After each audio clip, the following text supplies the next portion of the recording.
Hey everyone, how you doing? It's Liam from Push Square, and I'm joined today by our editor, Sammy. Sammy, how you doing?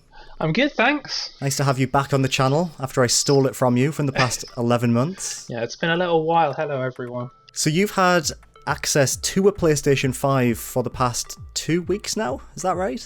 Yeah, I think it's been about 10 days, I think. So pretty good. Yeah, 10 long days, I'm sure. Yeah, I've put in a lot of time with this thing, so it's been fun though. It's really fun, which I'm sure we'll get into why in the video. But yeah, it's been a good 10 days, I have to say. Busy but fun.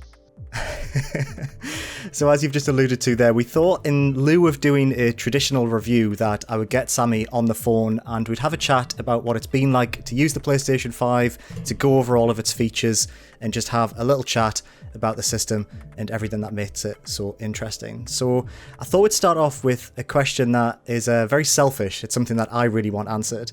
It's how big is it really when you have it in your living room? Is it as big as we all expected it to be? I'm looking at it now, and it is big, but so I put mine in on like a horizontal position. I don't have it standing up, and it actually, the space I have for where I put my consoles, it actually fits better than the PS4 Pro because it's shallower. So it's more of a rectangular shape rather than a square shape. So the PS4 Pro used to actually overhang a little bit because of its depth. Interesting. But the PS5 actually fits in nicer. It is big.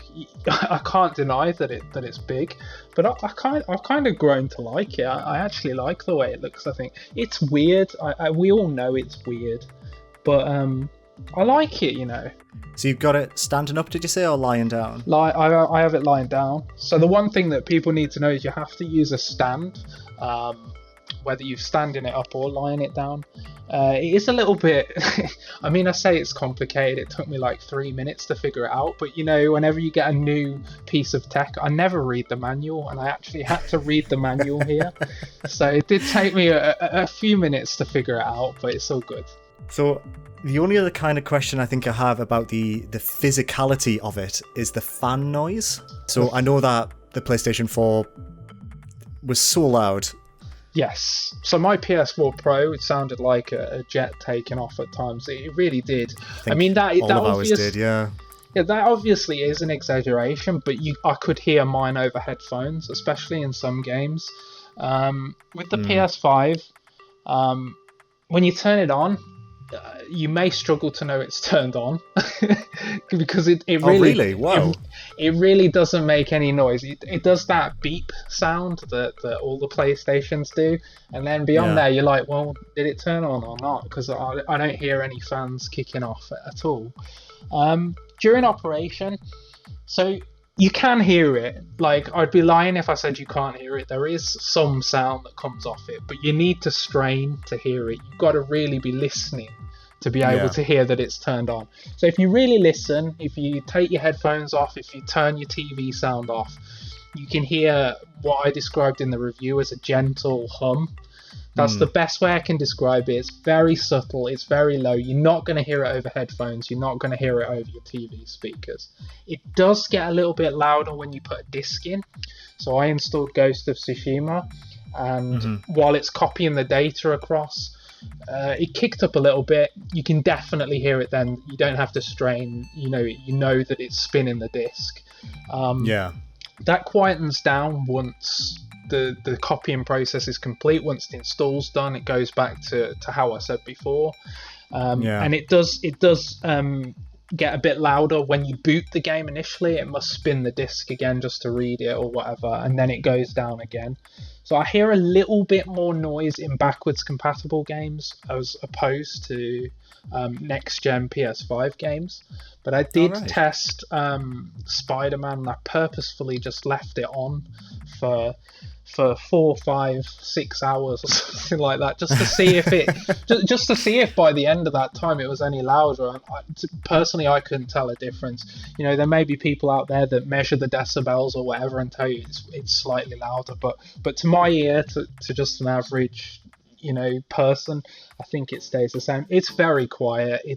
It's not a problem. I wonder as well, I know you don't have access to the digital edition, but it sounds like the majority of the noise was from the disk drive. It wasn't from the system proper. So I'm really curious to see whether or not the digital edition just keeps that low hum you've described. I think it definitely will. Yeah, for sure. It's also worth mentioning, it's very cool. I mentioned that I played it for 6 or 7 hours or whatever, Spider-Man. And if you touch the console, there's no heat at all. It's just normal temperature. Wow. Now, it is very cold in the UK at the moment. So it's not having to deal with like humid, hot temperatures. But again, like my PS4 would get hot to touch. Not hot, but it was warm to touch after a few hours, right? The PS5 remains cool from what I can tell. I think you need to put your heating on more, Sammy. I think that's what I'm hearing here. I mean, it's November, mate, I think. No wonder you're freezing. All right, cool. So I guess next thing to talk about then would be the DualSense. Yeah, the DualSense is amazing. I mean, so many people have been singing this thing's praises that there's not much more to add. We did do another video on our first impressions with Astro, right? But it's incredible. It's an incredible controller. It's slightly bigger. It's slightly heavier than the DualShock 4, but it still feels like the DualShock 4. So if you're used to playing on a PlayStation, it's not like it's a massive alteration. You're going to pick it up straight away, but you can feel the difference in the weight. It does feel slightly heavier. I personally think that it feels better as a result of that. When I play with the DualShock 4 now, it feels very flimsy and almost cheap in a way, which is weird.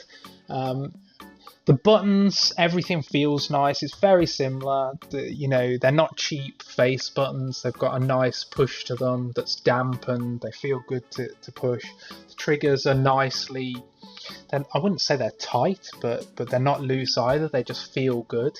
And the sticks, the triggers and the sticks, both slightly loose, but not too tight. But the key thing is the features, right? The haptic feedback is revolutionary. The thing with this is I don't want to tell everyone.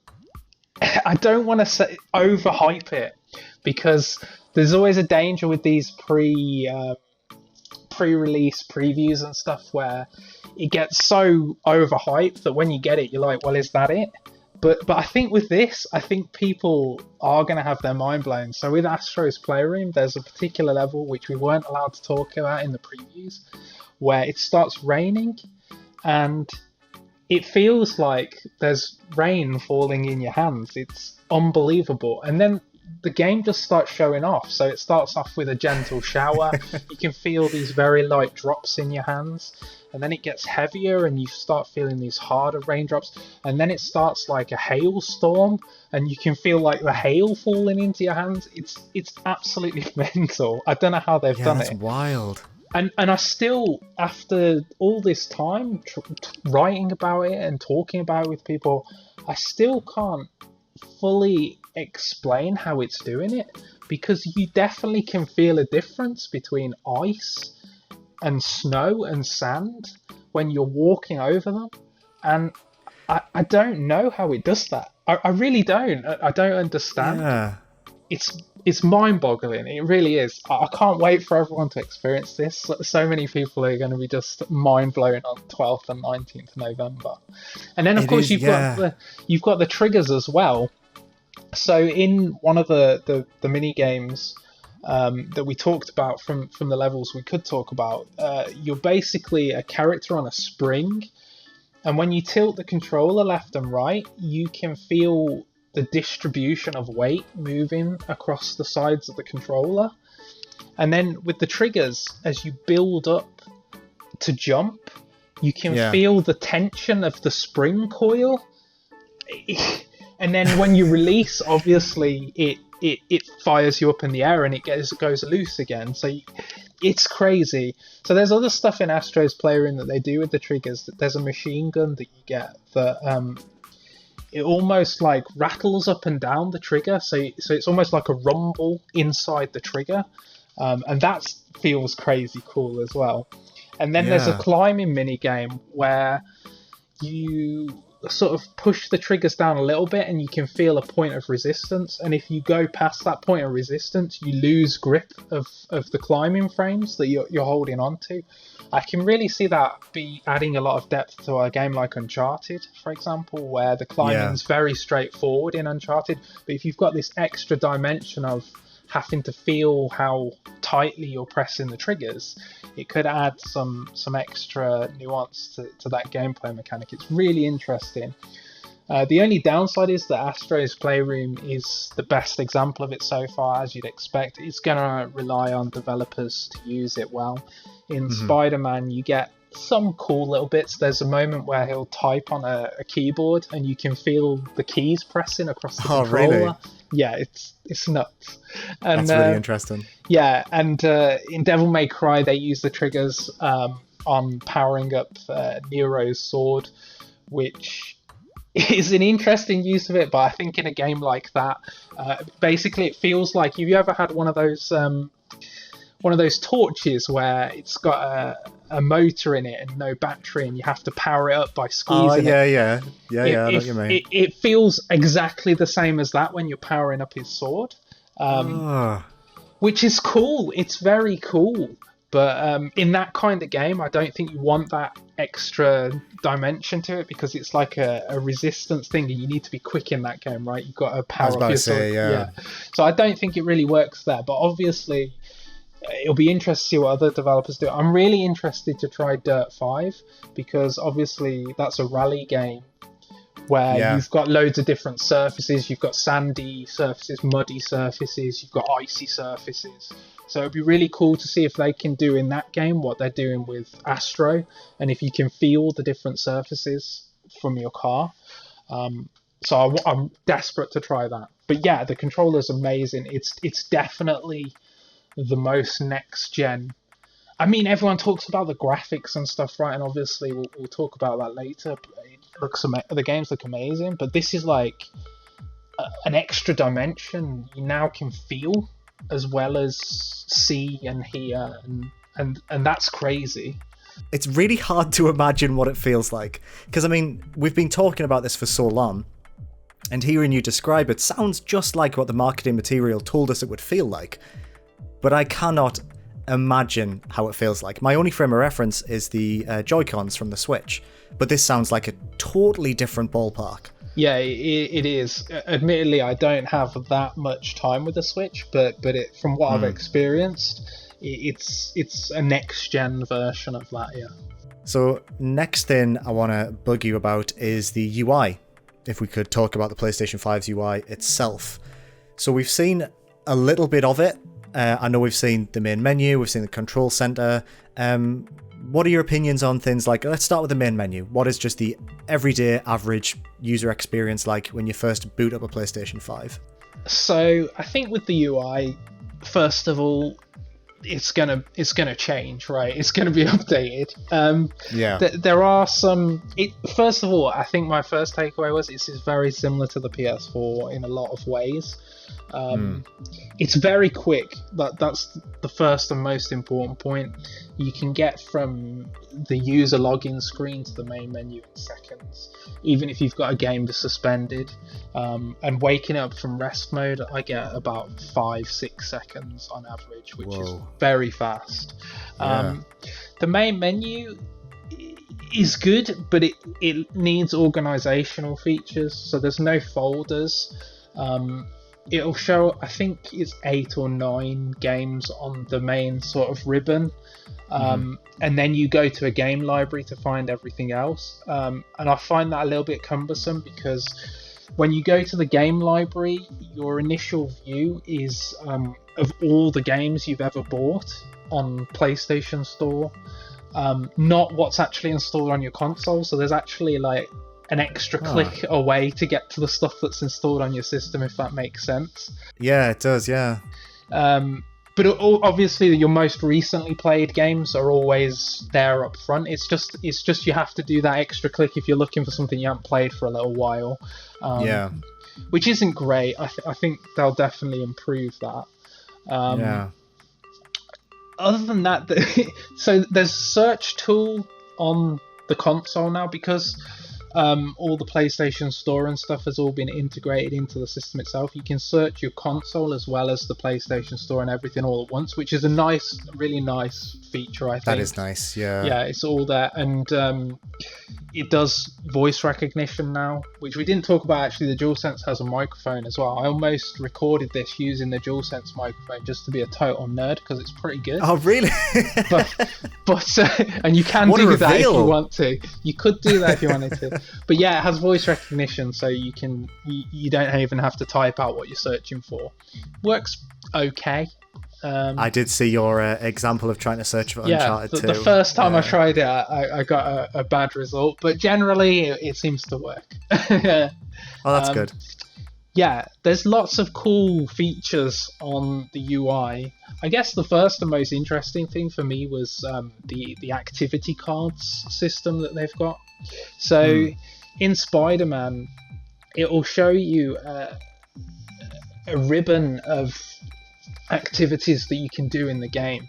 Now I've completed the game, so they've all disappeared for me now, but so they do just all get removed. It depends on the game. It depends how developers use it. I currently don't have any for Spider-Man, but okay. Yeah, this is a pre-release environment, so maybe that will change. But anyway, when I did have access to them, it would show me things I can do, my progress in them. So with collectibles, for example, it'll say like, oh, you've done 63% of this particular activity. But the coolest thing for me with Spider-Man was, so there's side missions in the game, and if I select from the activity card, you can do this from the main menu or you can do it mid-game. If you select on the activity card, I want to do this side mission, right? You click it and 2 seconds later, it starts the mission in the game. So that is really impressive, isn't it? Yeah, so it's about 2 seconds if you've already got the game booted. You're looking at about 8 to 9 seconds if you haven't booted the game. But either way, that's nuts. Yeah, it really is. And I actually ended up using this a little bit. I was partly testing it, but I was also like, well, I kind of can't be bothered to go all the way to this mission marker. I can just press the button and it will take me there straight away and start the mission. You know, it's straight in with the cutscene and everything. It's pretty amazing. But the way developers can use this is different. In Astro's Playroom, there's various collectibles that you can find. And it will say, for example, you've got 74% of the puzzle pieces on this level or whatever. So you click it and it'll take you straight to that level so you can go and find the other ones. Or if you're a PlayStation Plus subscriber, you can bring up a little video which will show you a hint for ones that you haven't found yet, which is very cool. Again, it'll depend on developer support, but so this is game help, right? This is the game help feature. Yeah, you get a little video. They show you a little video of, well, maybe look over here kind of thing. They do it, and it's really fun. It's so much better than, I mean, it's going to put us out of business as a website that writes guides, but as a player, I don't want to have to go to YouTube and try and find this stuff. Like, why not just have it all there for me? I think it's really, really good idea. I don't think many developers will support it. It'll probably be a mainly first-party thing, but the fact that the technology is there is really cool. And yeah, and again, in Devil May Cry, they have these activity cards that let you jump to specific sections of the game, so you can continue your game, for example, is one, and it will just load straight up from your last save. That's really good. Yeah, or you can jump I think they have these secret missions or something in the game, and you can select that and say play one that you haven't finished yet, and it will take you straight to that. So it kind of skips all the menus and all the initial boot screen, just takes you to the most important part that you want to do. And I can see this being really good in stuff like Call of Duty, for example. If I just want to play Team Deathmatch, just play Team Deathmatch. You don't have to load the game, load multiplayer, load Team Deathmatch. You're just straight to Team Deathmatch, which is a great quality of life thing. And I think that's the PS5 overall, is this kind of convenience, this getting you to the stuff that you want to do quicker. And it does change the way you play, because I'm sure you've been there. I'm there a lot of times. I turn on my PS4, I don't really know what to play. I'm just looking at the menu. I can't be bothered to load anything, so I just don't play anything.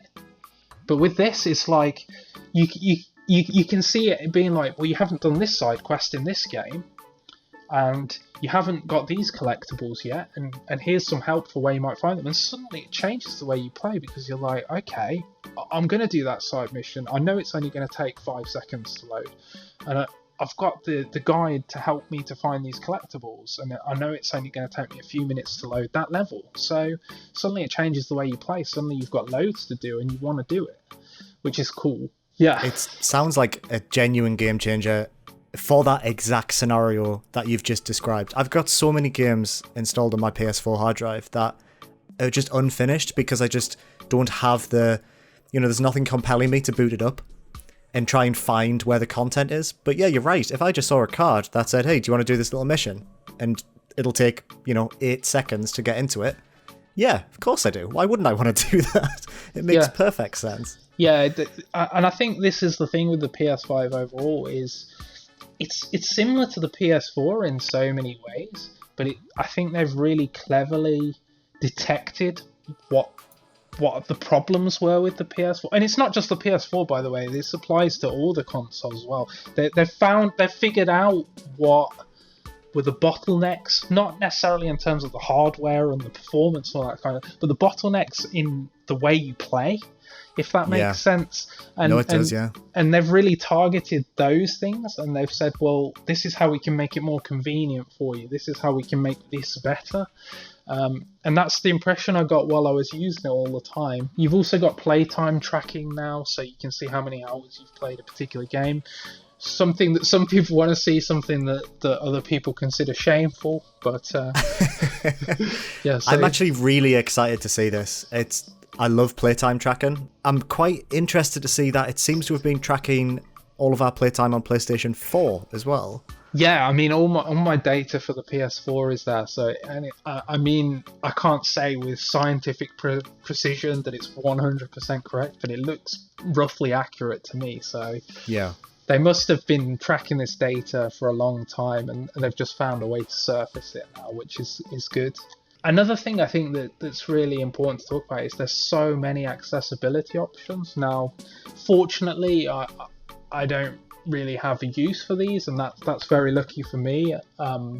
But there's so much you can do. You can invert the colors, you can apply tint filters to change the color slightly, you can change the overall UI's text size, you can turn up the contrast, you can change how the DualSense works. So if we're all talking about how awesome the adaptive triggers are and the haptic feedback are, but if you've got like some kind of disability or whatever, you might not want those features, right? Because it's going to make it harder to play. So you can either turn them down or you can turn them off entirely. There's so much stuff that you can do from an accessibility perspective, which I think is really good. The Last of Us 2 had a lot of this stuff in the game, and it was awesome for that. But it's good to see them put a lot of this stuff into the console as well now. It's a really positive step, yeah, absolutely. Yeah, I think it's going to be really helpful for a lot of people. There's also this game presets thing, so you can now, for example, if you're a strange person who always uses inverted controls, I hope you're not one of them. No, I'm so happy to hear that you're not as well. but if you are one of those people, right? If you do happen to be one of those people, you can set it so it'll automatically invert the controls in supported games. Now again, this does come down to developers. Developers need to design their game to read that information, but assuming they do, that's cool, because you don't have to go into options every time anymore. It will just do it for you, which is a great feature, I think.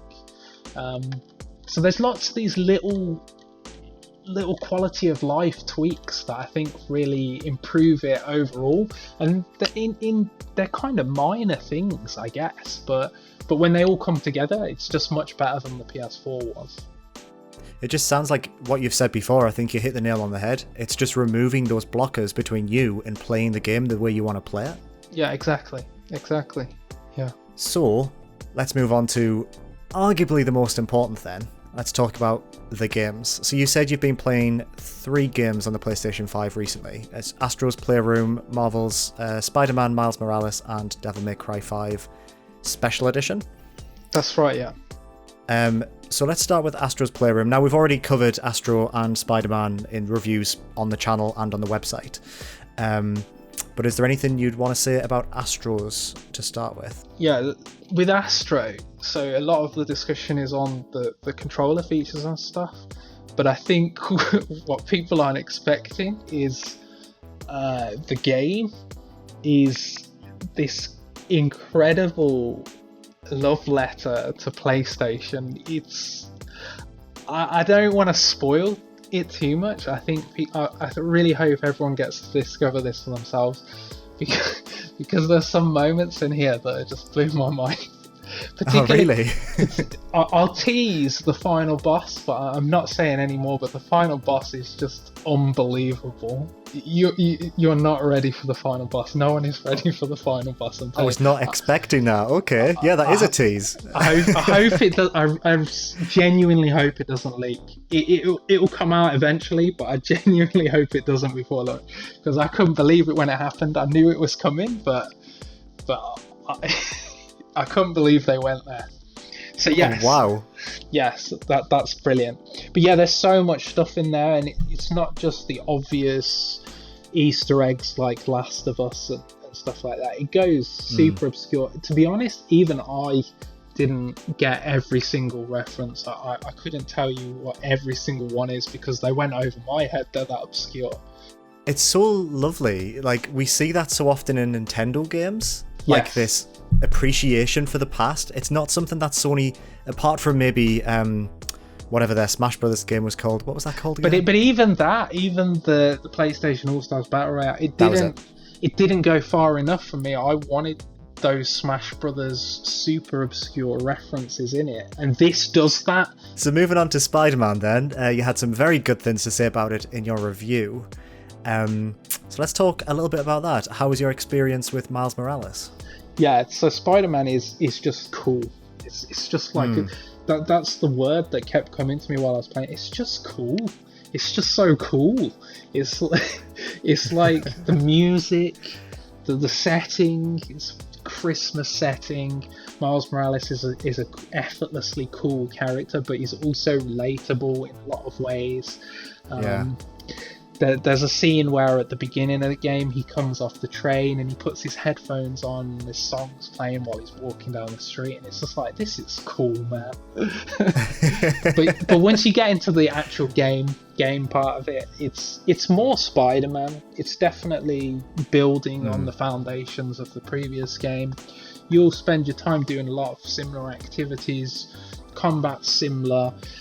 He has these new Venom powers. But in terms of gameplay, this is a really fun addition. They kind of build the combat system around that, so certain characters will block any normal attacks, but you can get through their block using different Venom attacks, and then they mix it up later on. Once you get used to doing that, they'll mix it up later on and say, oh, you can't use that type of Venom attack on this character, you need to do this first, and then it becomes like little mini combat puzzles. But it's very fast, it's very fluid, it's very slick, and it looks incredible. I know a lot of people were disappointed when it kind of got sneakily announced that it's also on PS4 as well, but the reality is this is a proper next-gen game. It looks ridiculous. The ray tracing is unbelievable. So the ray tracing, for people who don't know, it's a simulation of how light bounces off surfaces. So what that means in reality is the reflections are just super accurate.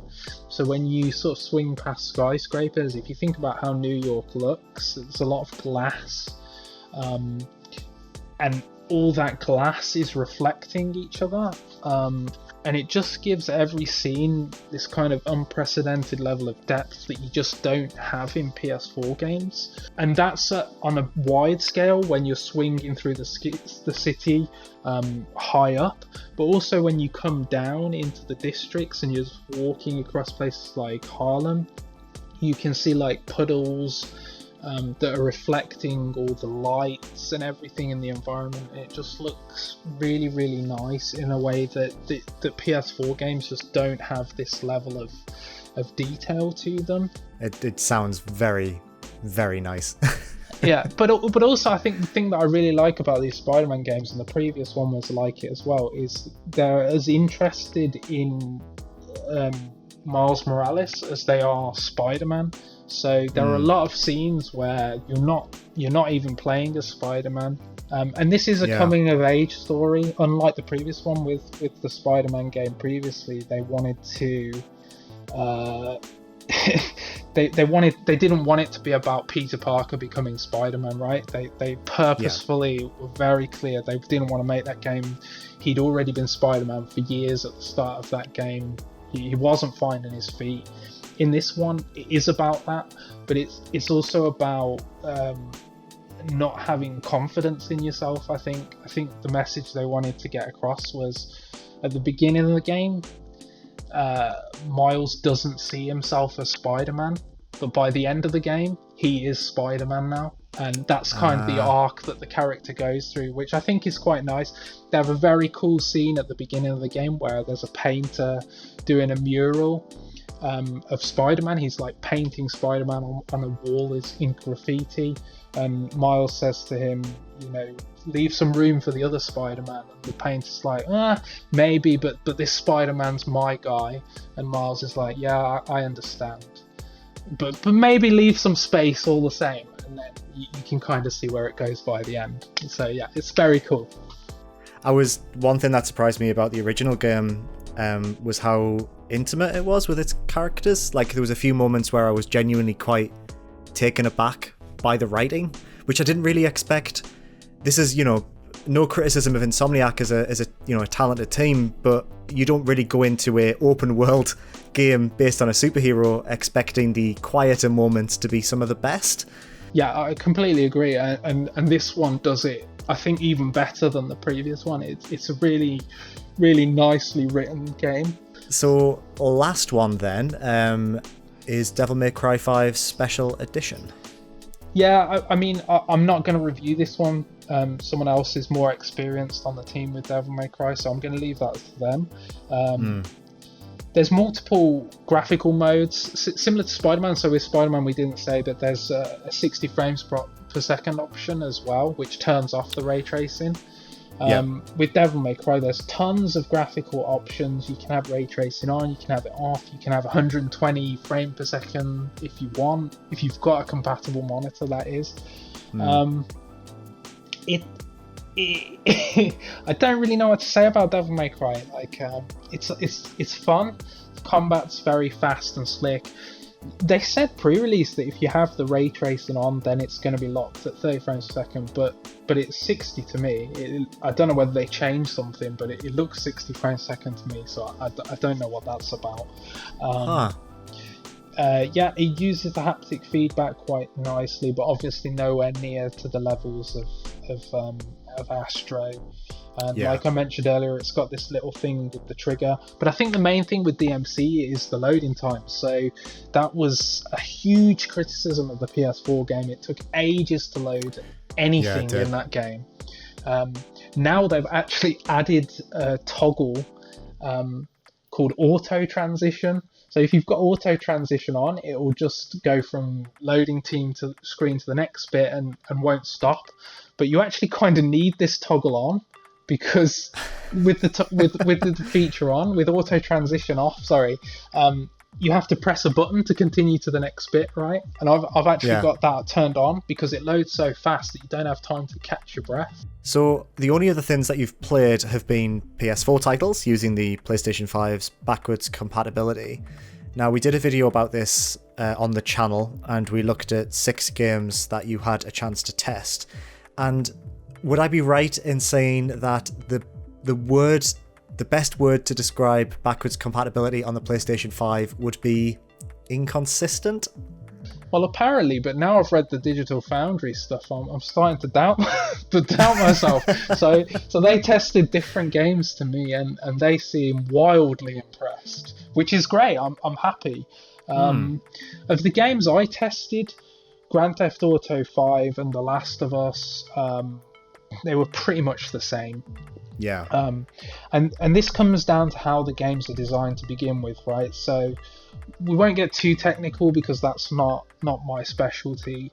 But from what I understand, games can be designed with a capped frame rate or an uncapped frame rate. And if you uncap the frame rate, it'll push to the highest possible limit, right? So God of War's a good example of this. It had a performance mode where on PS4 Pro it could go as high as 60, but generally the console wasn't powerful enough to do that.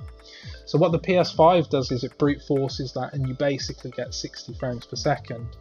But in games like The Last of Us, that's fixed at 1440p resolution, 30 frames per second, and there's nothing the PS5 can do about that. That's just what the game is. So on the PS4 Pro it's that, on the PS5 it's that. And this aspect kind of disappointed me a little bit. However, a game like Days Gone has been updated for the PS5, so it now runs at 60 frames per second in what I'm pretty sure is full 4K, native 4K, and that game looks incredible on the PS5. It feels like a new game to me. The controller response from the frame rate is unbelievable. The visuals are super crisp, and that game already looked pretty good on the PS4 Pro, but now it just looks unbelievable. So one of my main things with this was, like, I'm going from Spider-Man, right, which I've said it looks like a next-gen game. So when you go to Grand Theft Auto 5, which hasn't been updated for a very long time, it looks ancient in comparison, right? But with Days Gone, I'm like, hang on, this is still pretty much a next-gen game. It just doesn't have ray tracing, but it looks next-gen apart from that. It's just the fact that I played so many games that I think weren't really testing the hardware that's coloured my opinion a little bit. Digital Foundry's been playing stuff like Dark Souls 3 and Sekiro and Final Fantasy 15, and their findings are basically that it's locked 60 frames in all those games, which it just wasn't on PS4 Pro. So that's awesome. If the results in other games are really good, then I'm happy to hear that. And it'll be interesting to see how some of the stuff like Cyberpunk shakes out. Yeah, because the next gen upgrade isn't expected until next year, right? Exactly. That's a 2021 then. So that will be really interesting. That's a really good point. I think one thing we should mention then is how much space you actually get on the SSD once all's said and done. Yeah, so let me find the exact number. I think it's about 667 gigabytes is what you get once everything's done. Which is obviously less than the 825 gigabytes they put on the box. But if you've ever bought a mobile phone or anything, basically, you'll know that that's always the case. Yeah. It is small. I think that's the big criticism of the overall console, is that you don't get much space. There's currently no way to extend it with an SSD drive because they aren't on the market yet. Yeah. They're probably going to be expensive when they are on the market. The positive for Sony here is that they've used a non-proprietary format for extendable storage. So the hope is that with competition between manufacturers and all this kind of stuff, the price will come down quicker than it would if Sony had said, use our Vita memory card, right? So it's too soon for that kind of thing, Sammy. Let's not go there. But yeah, the storage space is an issue. The game's Spider-Man's about 38 gigabytes, I think, so it is slightly smaller than what it is on a PS4. Yeah, it's not too bad. But it's still pretty big, right? So you're probably going to get about 10 to 12 games on your console at once, which I think flies in the face of a lot of the other convenience stuff we've been talking about. A big part of convenience is having everything installed at once. You can access it at your fingertip, blah, blah, blah. Well, actually, no, because you're going to be playing Tetris with your SSD a lot of the time. and that is the one negative, I think. And you can't, at the moment anyway, this may be fixed come launch, I don't know, but at the moment you can't, so you can't play PS5 games off an external hard drive because it's not quick enough. But some people had hoped that you'd be able to copy PS5 games to an external hard drive just to store them there and then copy them back, because that obviously, if you've not got a very good internet connection, or you have data caps, at least you don't have to re-download it, right? You can still just transfer it backwards and forwards if you want to, but you can't currently do that at the moment, which I think they'll have to fix that. Yeah, that is a shame. I think they will. That sounds like something they'll definitely look into. I would say so, yeah. Yeah. The other quick thing that you can't do that we haven't talked about is quick resume. So I see this talked about everywhere on forums and on Twitter. This has been the thing that everyone wants, apparently. This quick resume on the Xbox Series X. So on the Xbox Series X, you can suspend multiple games. The idea is, I guess, that it's not just about being able to switch between multiple games quickly, but it's also, you don't have to save or anything. You just suspend them. There, it's closed. You can jump back in at the exact same spot at any time. You can't do that on PS5. It doesn't have that feature. There is an option in the control center of the interface called Switcher, and that language to me suggests that it's something they plan to add. But the Switcher at the moment just includes a list of your recently played games, but if you click it, they'll reboot the game. It's not a suspended state. It's just a fresh reboot, so it doesn't have that feature either. So those are the two cons, the two negatives, if you like, and things that it doesn't have that the other one does. But potentially fixable. That's the interesting thing about those two things. They are, firmware limitations rather than hardware limitations, you'd imagine. Oh, definitely, yeah. So moving towards the end of the video, don't know why I just phrased it like that, but wrapping up this video, do you have any just general overall thoughts about your time with the PlayStation 5 so far? Yeah, I think it's like I said at one point earlier in the video, it strikes me as a system that's a refinement of the PS4 experience, but that knows what the bottlenecks were for gamers before, and it's tried to make the whole experience more convenient, more immediate, more enjoyable, cleaner, faster, and I really appreciate them focusing on what, when you look at it individually, are kind of small minor things. They all come together to make something that feels very, very much an improvement on what we already have. Without rocking the boat, it doesn't feel so wild that it's like, oh, I don't like this anymore. It's like, yeah, I recognise this and it's better. Yeah, that's a really nice way of putting it. Well, thank you very much for jumping on to talk about the PlayStation 5. No problem, thanks for having me. If you want to read more reviews and other PlayStation 5 features by Sammy, make sure to check out the Push Square website. I'm sure we'll get you back on the channel at some point. It's been a pleasure to talk to you, and we'll see you next time. Make sure to like the video and subscribe to the channel for more PlayStation 5 news, reviews and features. Thank you so much for watching.